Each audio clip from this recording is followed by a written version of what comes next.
అండి, good morning. ఈరోజు మనం వొకేషనల్ గ్రూప్స్ గురించి మాట్లాడుకుందాం.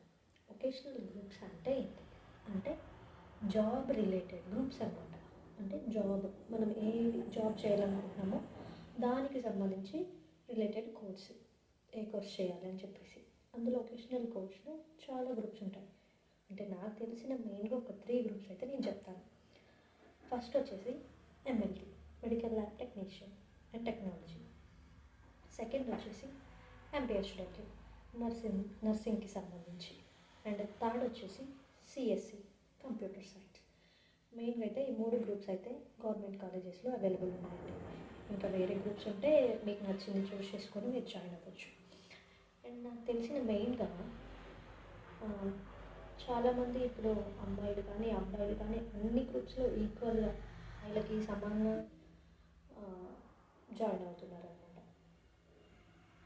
మనం వొకేషనల్ గ్రూప్స్ తీసుకుంటే ఏంటంటే ఫస్ట్ మన కోర్స్తో పాటు అంటే మన స్టడీతో పాటు ఫస్ట్ ఇయర్లో ఒక 1 మంత్ అండ్ సెకండ్ ఇయర్లో ఒక 1 మంత్ మనల్ని ఆన్ జాబ్ ట్రైనింగ్కి కూడా తీసుకెళ్తారనమాట.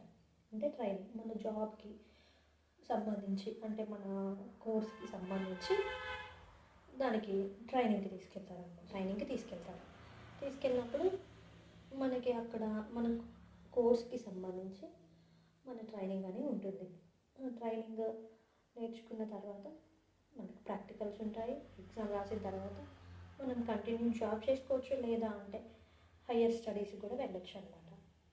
చాలామంది ఇప్పుడు వొకేషనల్ గ్రూప్ చేసి దాని తర్వాత ఆన్ జాబ్ ట్రైనింగ్లో నేర్చుకున్న కొని డైరెక్ట్ జాబ్లోకి వెళ్ళిపోతున్నారు. ఇంకా కొంతమంది ఏం చేస్తున్నారంటే మనం ఈ స్టేజ్లోనే స్టడీ ఆపేస్తే బాగోదు అని చెప్పేసి మళ్ళీ డిగ్రీ లెవెల్లో స్టడీ బీఎస్సీ కానీ ఇంకా సంథింగ్ చదివిన తర్వాత డైరెక్ట్ వాళ్ళు జాబ్ ఆపర్చునిటీ వెళ్తున్నారు అనమాట.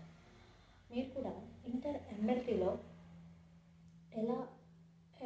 ఎంఎల్టీ ఎలా చదవాలి, దాని తర్వాత జాబ్ ఎలా చేసుకోవాలి, దాని తర్వాత హయ్యర్ స్టడీస్ ఏముంటాయి, ఇవన్నీ నెక్స్ట్ వీడియోలో చెప్పుకుందాం.